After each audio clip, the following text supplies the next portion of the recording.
Hi Pinter folk, welcome back to yet another episode and I'm very excited about this. Estelle and I are actually both very excited about this. Oh, I'm ecstatic. Now, I promised after one of our last videos that the pressure issue was done and dusted and I wasn't going to talk about it anymore.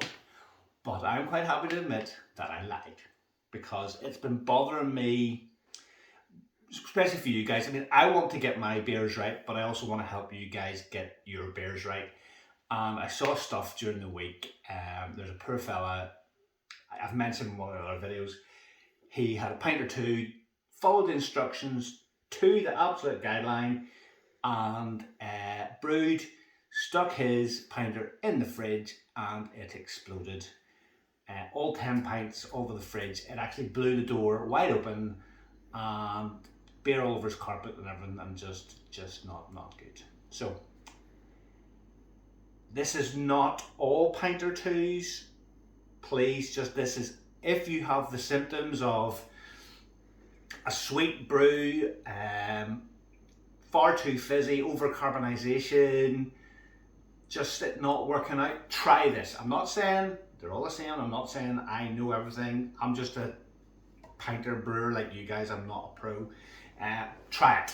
That's all I'm saying. So I was bothered all week watching these poor videos for these guys, just shocking stuff. And if you've watched my other videos, you'll have seen we jemmied up one of these, made it myself, got the little pressure gauge off Amazon and stuck it into one of the hopper bottles. And on my pinters, I was getting a pressure reading at setting 1 of around 30 psi and 34 to 35 psi on setting 2. Now, do your own research, go online, search ideal pressure for brewing, and it will not come back with 30. Now, some of the yeast that the Greater Good Pinter use must be quite capable of converting sugar to alcohol, etc., and doing their job at a higher pressure. They must have found a really good strain to do that because they recommend these settings. Setting 2. Now, I think it's too high. So if you go and search, it will say ideal brewing pressure, now this is brewing pressure, is between 10 and 12, set it to 15. So I wondered, what could we do? So with a little assortment of stuff that I got from Kegland. It is their spunding setup. Now this is a blow tie valve, that's what that is. One pressure gauge and a few little gizmo gadgets. The issue is that you get a connector that is to connect to a Cornelius keg for guys who do proper, I'll call it proper brewing, not pinter stuff. So that's no use because you can't connect it anywhere to your pinter. So again, I sort of looked at what we did with this and I came up with, this is just a wee connector. Again, I got these off Amazon, I believe.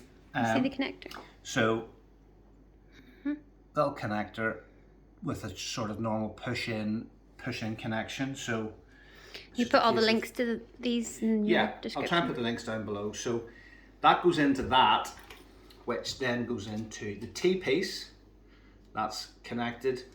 The Kegland pressure. By the way, this is a tip. This is all pretty obvious. The Kegland pressure valve only goes up to 40 psi. That's its maximum. So, I'm only guessing these things. So that's in. I need that in that end. Give it a wee tug. Now on the blow tie valve, you'll see, you probably can't see it on the camera, but there's a little arrow the way the pressure goes through. You probably won't see it, but in your hands you'll see it. So you know that the air flows in this way and out this way.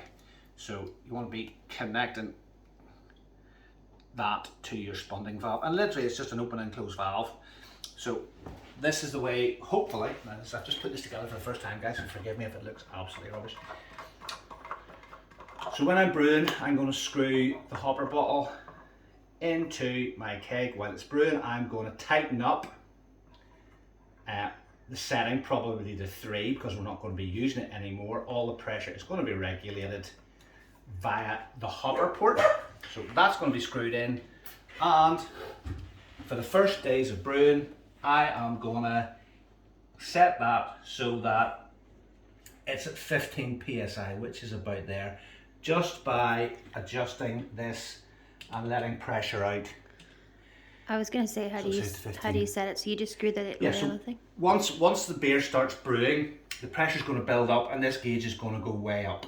Okay, so then whilst I'm watching that, I'm going to just release that until the needle drops down to 15 psi, and I'm going to brew at that.